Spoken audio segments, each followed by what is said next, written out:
I think in the schedule we had a short break here, but I'm just going to go on and give my last 5 minutes, and then I think we have to be out of the room at 4 total, and I want to have room for people to mingle and ask questions and all kinds of stuff. So let me just fire up the wrap-up slides.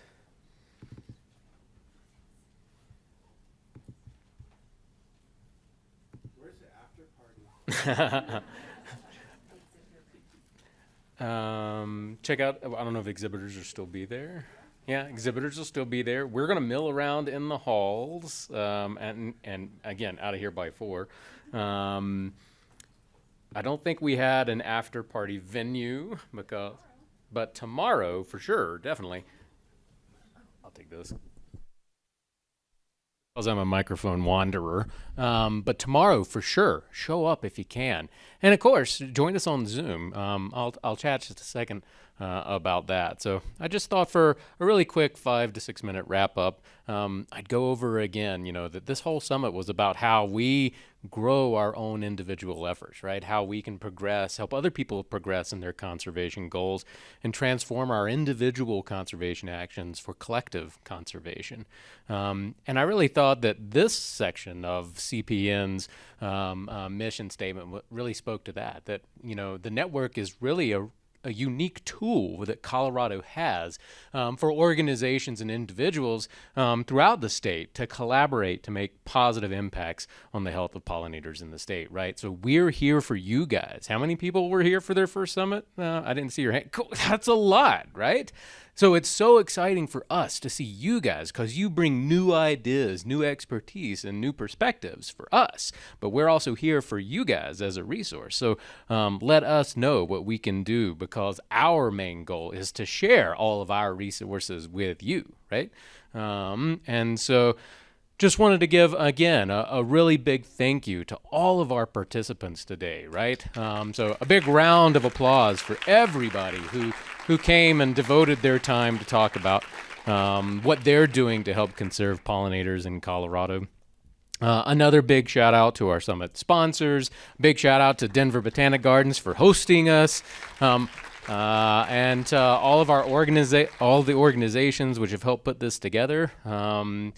Specifically, Rella Abernathy, the City of Boulder, Darren Davidson with Colorado State University Extension, Amy Yargers from the Butterfly Pavilion, Kate Hogan with Denver Audubon. Sonia Anderson hasn't been up here, I don't think, has she? But she's the one that's organized all of this for the Denver Botanic Gardens, and Joyce Kennedy from the People and Pollinators Action Network. Do what? Oh, don't forget Scott and Teresa back too. Our sponsors, Sierra Club. Sorry, I got confused here.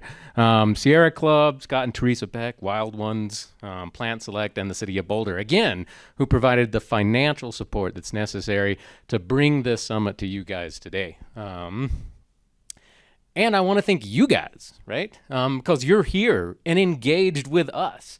You are why we have this summit, right? Because engaging the public, as you heard in the policy panel, in the outreach and education panel, in the conservation, this is how we get conservation done, right? Because we need public involvement and investment in conservation action, right?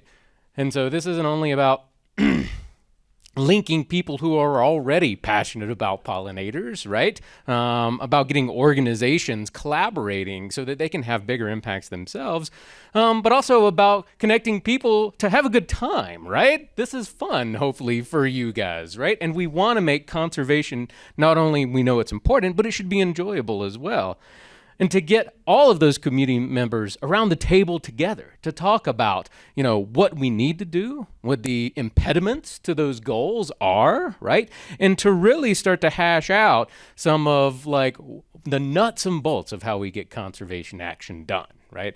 And so this summit is a really, really important tool that we can do that.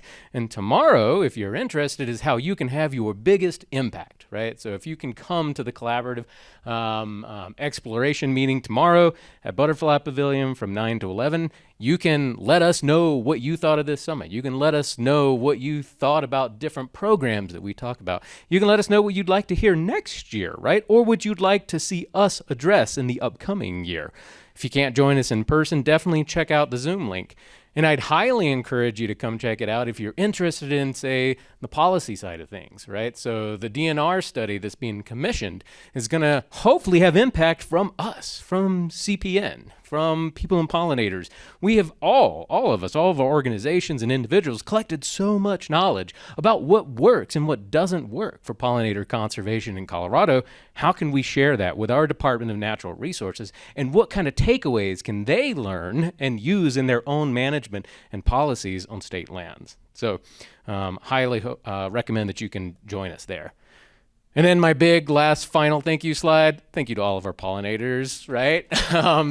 They come in all sizes, shapes, colors. They worked so hard. Just look at this poor tattered butterfly, right? It's been doing a lot of hard work out there just trying to make ends meet. And we all get to reap the benefits of all of their hard work, right? So everything from flies and bees, beetles, butterflies, moths, we get to basically depend on these guys for all of our food and healthy functioning ecosystem. So a big thank you to all of you guys for showing up today. And if you got any questions, feel free and catch us after the summit. Thanks so much.